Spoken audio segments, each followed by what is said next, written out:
Hey guys, it's Adam, and in this video I'm going to show you the progress I made recently on the PSPi project.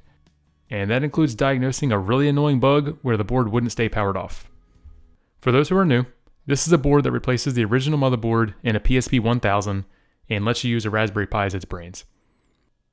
It works with the Raspberry Pi 0, 2, and the Compute Module 4 using a separate carrier board, and also sorta works with the Compute Module 5, but I'll get into that later. So the last time we chatted, I was still testing prototypes and doing final tweaks before listing the PSPi 6 for sale. A lot has happened since then. The last board I showed y'all was the May 23 prototype, PCB 0.8, and it was still pretty rough. I hadn't quite figured out things like the headphone connection type, how I was going to flash the firmware, which USB connector I was going to use, which joystick pads to use, and I was just beginning to test the new audio amplifier and charge chips. I mentioned in that last video that I was already working on the next prototype, and that one was PCB 0.9. This is where I switched over to using Pogo pins for the headphone board, and also using Pogo pins for flashing firmware. I still hadn't quite figured out the joystick pad situation, and was still hunting for a good USB connector. I made a whole lot of progress in the few months between 0.9 and 1.0, and in that time, I found a USB port that I could have assembled rather than having to hand solder each one, and I also cleaned up the board layout and got the overall look pretty close to what I'm shipping today, and this is the first one that actually sold on my site. Now, these early boards had an issue that I didn't catch initially, and only caught in my playtesting right before shipping the first batch of 1.0. What would happen sometimes was the moment you plugged it into charge, it would just turn itself on.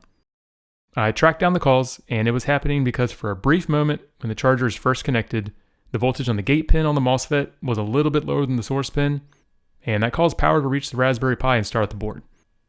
The fix here was simple, and it was just a capacitor between the two pins, so they held at the same potential long enough to keep the board off. This extra capacitor fix wasn't part of the original design for the 1.0 board, so I had to do some manual work on the ones that I shipped, but it seemed like the power on issue was behind me. Next up was PCB 1.1, which I got out about a month later, and this one was just a fine-tuning of the 1.0 board after I'd assembled and shipped the first batch, permanently fixing a couple bugs like the power on one, and testing different methods of soldering the joystick pads, because this was a rough test for most people. PCB 1.2 came out a little bit later, and this one got the new joystick pad mounting method. For those of you who didn't have to suffer through this, the old method used these thin gold-plated pads, and you had to hold them just right when soldering, or they'd either get covered in solder or get fired from your tweezers. So I paid a company to manufacture some custom pins for me, which had the same flat top, but also a protrusion so they stayed in place during the soldering. This also gave you the option of not soldering at all if you prefer not to. They might go missing if you ever disassemble the build, but this is an option if you want to minimize or eliminate the soldering. I also made some other minor changes like making the headphone pads larger so people don't have to be quite so careful lining everything up during assembly. PCB 1.3 followed just a few weeks later, and it got some minor changes on top of that. Again, mostly just making assembly easier.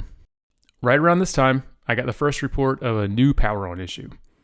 One user said the board powered back on with no charger plugged in at all, and kept turning itself back on until he pulled the battery entirely. My first guess was there was a worn out power switch triggering it, so I had him disconnect the switch from the board completely, and the powering on stopped. He then reinstalled it, and the problem returned immediately, so that seemed like a solution, and I moved on to other things. A couple months later, another person described a similar issue, but with a different trigger. The board was powering back on when it was plugged into charge, and a second person chimed in to say they had the exact same experience. The common detail here was that it only seemed to happen with high current chargers, and the same people didn't have the issue with low current chargers. From there, it started looking like certain chargers were the problem, so I bought a bunch of different types, including some original PSP chargers and some high current USB ones, and started running a bunch of tests. While that was happening, I put the finishing touches on PCB 1.4. This was effectively the same as 1.3, but I made one tiny tweak to the low power emergency cutoff circuit just in case it was contributing to the power on issue. Overall functionality stayed the same, but the appearance got a little bit more polished. For example, I added some text to the important points on the board, like the extra joystick soldering positions, so people would know where to attach. A few months later, I finally got the issue to happen to me using one of the genuine PSP chargers. And the moment I hooked up any measuring equipment to actually look at what was happening, it stopped happening entirely. This didn't tell me anything about whether it was the charger or the board to blame, but at least I got past the first hurdle. At some point after that, someone in the Discord mentioned something that finally clicked for me. The CM5 had recently been released, and someone reported this same exact issue happening on a PSPi with a CM5, but no charger connected at all. And if there wasn't a charger in the picture, then maybe this was never about charging at all, and it was more about heat. That idea got me running new tests. What I needed was a very hot board, and the only way I could force the right conditions was wrapping the whole thing in a heating blanket and running stress tests. That finally did the trick, and I was able to reproduce this issue on demand. Once I could do that reliably, it only took me a couple of days to narrow down the actual calls. So it turns out the two small diodes I used in the power circuit tend to leak current once the board gets really hot from extended play, and that leak triggers the power switch on its own. The CM4 could cause this in some situations, but the CM5 made it happen constantly because it runs so hot. The 0 and 02 on the other hand basically never had the problem because they don't run hot. Once I was sure it was actually my board's fault, I posted a write-up on the website, and I've been manually swapping these diodes on every new board before it ships, starting in April 1st of this year. Other than that one hiccup, the board itself has been pretty stable for a while now. I have all the PCBs in the boards folder on the GitHub with notes on what changed between each version and all the manufacturing files for them. Now that that issue's sorted, let's talk about where things stand with the CM5. So it's not officially supported on my board, but it does sort of work with the existing CM4 carrier, and there's two real limitations. The first is heat, because the CM5 just runs hotter in general than the CM4, and that's something you need to manage even with the power on bug fixed, and I don't have a good solution yet. And the second issue is audio. They changed the pin mapping between the CM4 and the CM5, so this audio pin just doesn't exist on the CM5. That brings me to the universal carrier I mentioned in the last video. Progress resumed on that recently too, with the main focus being trying to get the most out of the CM4 and the CM5, with some focus on the clone boards. I have components selected and some very rough designs worked out, and I'm aiming to order prototypes soon. A lot of the real progress since the last video has been on the software and the documentation side, so let's cover that real quick. I store everything for this project in a GitHub repo, and until recently, it was pretty rough. I spent the last couple months cleaning it up, with the most obvious change being a full restructure, and everything's more organized, easier to maintain, and easier for anyone else to contribute to or to use if they want.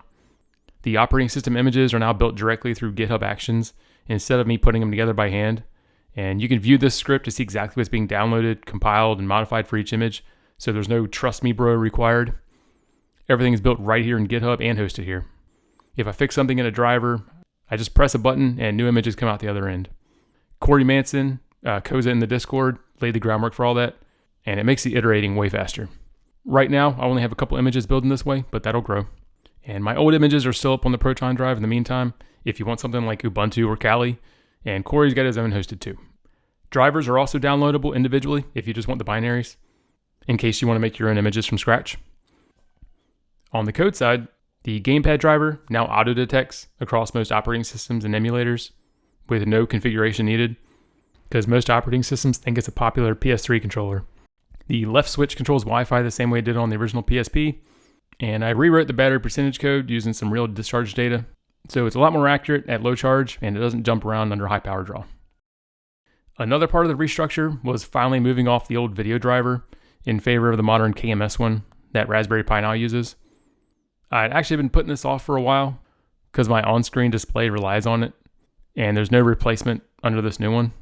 So making that switch meant losing that custom OSD entirely, and the part that people actually cared about was the battery indicator. So to get that back, I wrote a driver that emulates a standard battery device, so the OS itself detects it and then shows its native battery indicator instead of the one that I built. The last thing I want to mention here is documentation. I know things were really rough and mostly non-existent for a really long time. I've recently rebuilt the entire wiki from scratch, and now it explains what the project is, what to buy, what options exist, and it includes a full photograph build guide. So if you're new to the project, that's the place to start. So that pretty much covers where everything stands technically. You may now be asking how I made so much progress recently when progress was so slow for so long. And what changed is that I left my day job to work on this full time. Since then, I've been quietly working on the foundation this project needed for so long, focusing mostly on the GitHub restructure, the documentation, and that power on bug. It took me a few months to build that foundation, and I think I'm ready to push forward now and get back to making videos. So that's it for this one. This is still an open source project, and I'm doing all this solo. So if any of you want to contribute, even if that's just recommending improvements, I definitely welcome it. You can also help by spreading the word and sharing the project with others. And if anyone's able to contribute monetarily, That's greatly appreciated, especially now, and links are in the description. Some of you have been giving on Patreon since the beginning, and I can't thank you enough. Before I go, I want to mention that this month marks 10 years since I started the PSPi project. And to celebrate, I'm doing a giveaway of a PSPi 6 board, headphone, and carrier. And to enter, there's a link in the description to a Google form, and I'll announce the winner in a week. You can follow all my progress on Discord, GitHub, and on X if you want constant updates, or here on YouTube if you just want occasional ones. And I want to say thanks for sticking with me, and I'll share more soon.